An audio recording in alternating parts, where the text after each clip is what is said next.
Good afternoon, everyone. Today, our topic is human relation and legal framework. We already discussed about industrial relation, right? Now, we are discussing about human relation and legal framework. What is legal framework? Legal means we heard about this word legal. क्या आता है दिमाग में? Legal. Oh, it's related to law. Right, it's related to law. So we all these laws concepts we are discussing in this unit. Okay, we are going to definitions. Industrial legislations are the laws enacted by the government to provide economic and social justice to the workers in industries. अब ये जो human relation है और उसका legal framework, किस लिए ये subject और ये यूनिट हम पढ़ रहे हैं, राइट? जैसे मैंने बताया था इंडस्ट्री रिलेशन क्यों इम्पोर्टेंट है, अभी मैं बताने जा रही हूँ कि ह्यूमन रिलेशन और इसके लीगल. अब देखो, जब हम काम करते हैं ऑर्गेनाइजेशन में तो क्यों इतना ये इम्पोर्टेंट है. अब ये इसलिए इम्पोर्टेंट है कि वर्कर्स को जस्टिस मिलना, उनकी फैसिलिटीज़ प्रोवाइड करना, उनको फैसिलिटीज़ मिल रही है या नहीं मिल रही है वो देखना. क्योंकि कई बार क्या होता है कि ऑर्गेनाइजेशन को मीन्स बहुत सारी स्कीम्स गवर्नमेंट और ये करती है, लॉन्च करती है. इंडस्ट्री में वो वर्कर्स के लिए होता है, बहुत सारी स्कीम्स रहती है, फैसिलिटीज़ रहती है, ये हर चीज़ ये उनके प्रोफाइल में मेंशन रहती है. बट एक्चुअल में जब हम देखते हैं तो वो चीज़ें वो प्रोवाइड नहीं करते. ऑर्गेनाइजेशन में वो चीज़ें हमें दिखाई नहीं जाती, देखने को नहीं मिलती. तो ये बहुत ज़्यादा ज़रूरी है कि वर्कर्स को जस्टिस मिलना, उनकी फैसिलिटीज़ मिलना, उनको उस लेवल की फैसिलिटीज़ मिलना. तो ये हम देखने वाले हैं. तो उसके लिए क्या रूल्स होते हैं, क्या लॉज होते हैं, वो हम इस यूनिट में पढ़ेंगे.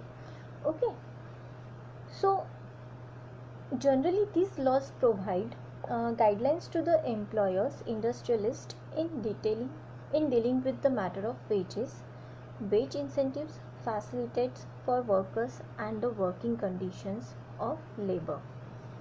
अब देखो, जनरली किन चीज़ों को मैटर करता है. Wages which is very important. Salary जो हम बोलते हैं वेजेस, है ना. वेजेस किसको बोलते हैं और सैलरी, देयर आर डिफरेंस. इन दोनों के बीच में बहुत ज़्यादा डिफरेंस है. वेजेस जो डेली बेसिस पे मिलते हैं उसे हम क्या बोलते हैं, वेजेस. ठीक है, इट मीन्स जैसे पर डे आज हमने काम कर लिया तो उसका शाम को हमें पेमेंट मिलेगा, तो वो क्या हो गया, वेजेस. और जब हम मंथली पेमेंट लेते हैं तो उनको हम क्या बोलते हैं, सैलरी. ओके, वेजेस में हम जनरली देखते हैं जो कंस्ट्रक्शन साइट पे उनको क्या देते हैं, हम वेजेस देते हैं. जो वर्कर्स रहते हैं कंस्ट्रक्शन साइट पे हमें देखने को मिलता है.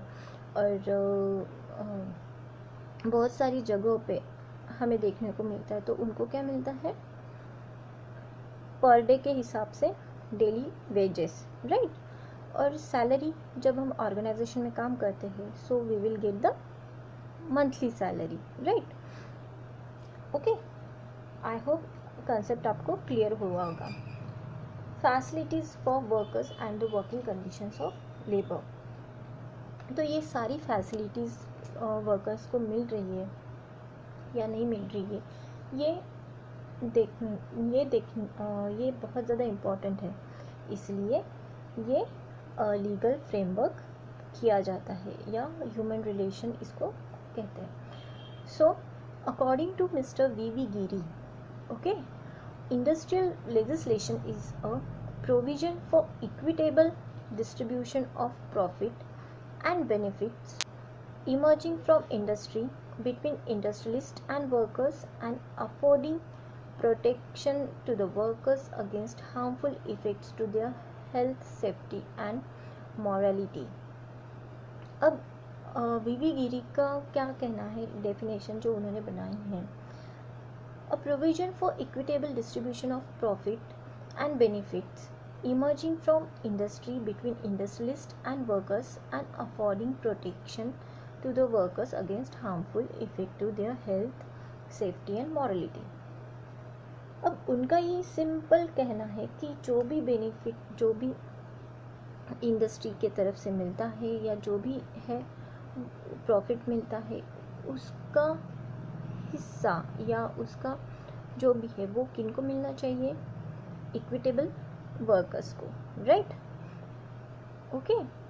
और जहाँ पे हम देखते हैं टेक्निकल इंडस्ट्रीज जो रहती है, जो ऑर्गेनाइजेशंस रहती हैं, जैसे हम अगर MSDCL देखते हैं, वाटर सप्लाई देखते हैं, ये जो ऑर्गेनाइजेशंस या ये जो कंपनीज़ हैं, वहाँ पे वर्कर्स जो काम करते हैं या एम्प्लॉयज़ जो काम करते हैं, उनकी सेफ्टी बहुत ज़्यादा मैटर करती है ना। तो ये सारी चीज़ें हमें देखनी पड़ती हैं इस लीगल फ्रेमवर्क में, ओके। तो ये कौन देखता है, किस लिए देखना है, क्योंकि ये सारी चीज़ें हमको मैटर करती हैं हमारे इससे, okay. Necessity and importance of labour law. अब necessity and importance of labour law, necessity, importance क्या है, improves industrial relation, that is employ employers relations and minimise industrial disputes. अब मैंने जैसे कहा है कि बहुत ज़्यादा तीन चीज़ें, importance of labour law, improves industrial relation, that is employee employees relations and minimize industrial disputes. मैंने आप लोगों को बताया है कि हमारे इस सेमेस्टर में तीन चीज़ें बहुत ज़्यादा इम्पॉर्टेंट हैं, right, employees, employers and government, है ना। सो अगर इंडस्ट्रियल रिलेशन आप इम्प्रूव करते हो, इट मीन्स एम्प्लॉय और एम्प्लॉयर्स का रिलेशन आप इम्प्रूव करते हो, बहुत अच्छी तरीके से उसको मेंटेन करते हो, तो ऑटोमेटिकली क्या होगा, क्या कम हो जाएगा, इंडस्ट्रियल डिस्प्यूट्स। इट मीन्स जो भी अनबन रहती है, जो भी मिसअंडरस्टैंडिंग रहती है, वो क्या होगा, कम हो जाएगा। लोगों का एग्ज़िट, एम्प्लॉयज़ का एग्ज़िट होना कम हो जाएगा, वो रेशो, एग्ज़िट रेशो कम हो जाएगा। आज के डेट में हम देखते हैं कि एम्प्लॉयज़ क्या करते हैं, मैक्सिमम टाइम पे जॉब ज्वाइन करते हैं, है ना, और रिक्रूटमेंट में बहुत ज़्यादा मनी बोलो, हर एक चीज़ इन्वेस्ट होती है जब हम एक पर्सन को रिक्रूट करते हैं।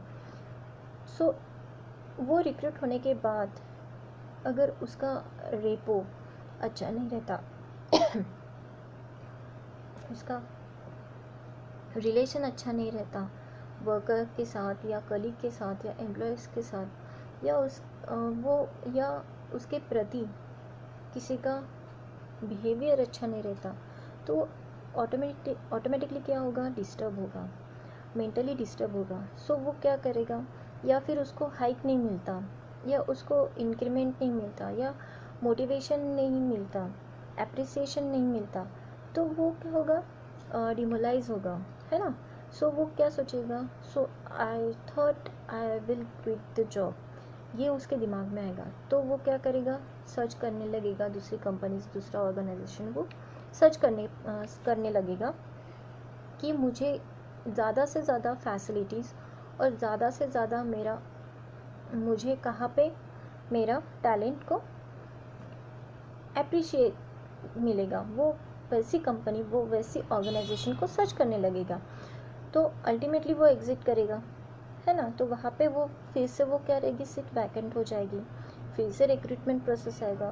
तो इसकी वजह से क्या होता है कि ऑर्गेनाइजेशन में बहुत मनी वेस्ट होता है, टाइम वेस्ट होता है, फिर से उस पर्सन को ट्रेनिंग देनी पड़ती है, फिर से उस पर्सन के लिए हर एक चीज़ लाइन अप करनी पड़ती है।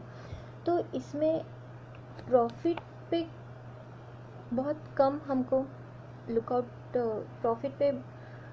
प्रॉफिट तो छोड़ो, हमें इन बिटवीन बहुत ज़्यादा स्ट्रेस आउट होना पड़ता है ना। तो अल्टीमेटली इफ़ेक्ट किसके ऊपर होता है? प्रॉफिट के ऊपर, ऑर्गेनाइजेशन के ऊपर। तो अगर हमारा इंडस्ट्रियल रिलेशन हम इम्प्रूव करते हैं तो ऑटोमेटिकली हमारा इंडस्ट्रियल डिस्प्यूट कम होता है। Okay, next, prospect workers from exploitation by the workers, by the employers और मैनेजमेंट। अब एक्सप्लॉयटेशन, अब ये जो है वहाँ एम्प्लॉयर्स, बहुत बार क्या होता है, एम्प्लॉयर्स हमेशा वर्क प्रेशर बहुत ज़्यादा देते थे, प्रोजेक्ट्स बहुत ज़्यादा हैंडल कर देते, काम बहुत ज़्यादा करना पड़ता है। तो अल्टीमेटली क्या होता है, एक्सप्लॉयटेशन होना स्टार्ट हो जाता है एम्प्लॉयज़ का। तो इसके वजह से क्या होता है, मेंटली डिस्टर्ब हो जाता है वो पर्सन, फिज़िकली हो जाता है, वो अनस्टेबल फील करता है। कभी कभी क्या होता है, जैसे हम ये बहुत ज़्यादा हम चीज़ें देखने को मिलती हैं। Again I repeat the example of construction site, कि वहाँ पे हम देखने को मिलते कि वो बड़े बड़े ईंटें वो पर्सन अपने सिर पे उठाते हैं, वो लेके जाते हैं, और उनको एज पर फिज़िकल और मेंटल वो स्ट्रेस को देखते और काम को देखते हुए उनको वेजेस कितना मिलता है? देखा जाए तो उनको वेजेस बहुत ज़्यादा मिलना चाहिए, बट मिलता है क्या? नहीं मिलता है। वो कॉन्ट्रैक्टर क्या करता है, उनके वेजेस कट कर देता है, या फिर उनसे कोई गलती होती है तो उसका वेजेस वो कट कर देता है ना। तो वो एक प्रकार का वो क्या हो गया, एक्सप्लॉयटेशन।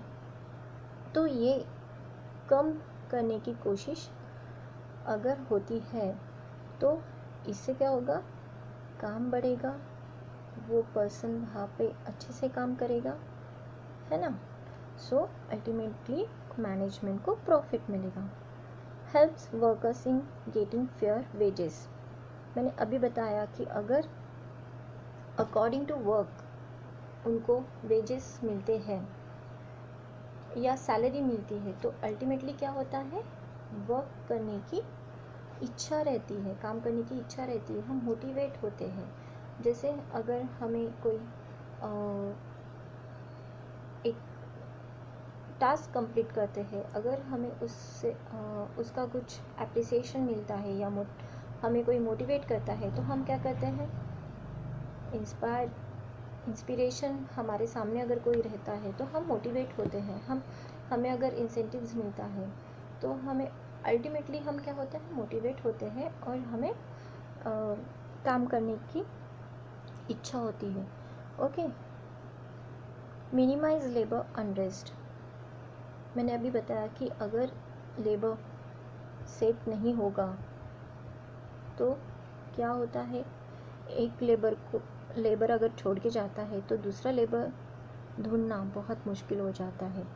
फिर से वो उसको काम सिखाना, उसको टैकल करना, उसके हर एक चीज़ को एडेप्ट करना और उसको ऑर्गेनाइजेशन के साथ कोऑर्डिनेट करना, मैच होना, ये बहुत ज़्यादा टाइम लगता है। बिहेवियर को एक्सेप्ट करना, दोनों के बिहेवियर को एक्सेप्ट करना, वर्कर्स को ऑर्गेनाइजेशन के बिहेवियर को एक्सेप्ट करना और ऑर्गेनाइजेशन को वर्कर के बिहेवियर को एक्सेप्ट करना, इस पीरियड में टाइम निकल जाता है और अल्टीमेटली इफ़ेक्ट किसके ऊपर होता है, ऑर्गेनाइजेशन के ऊपर।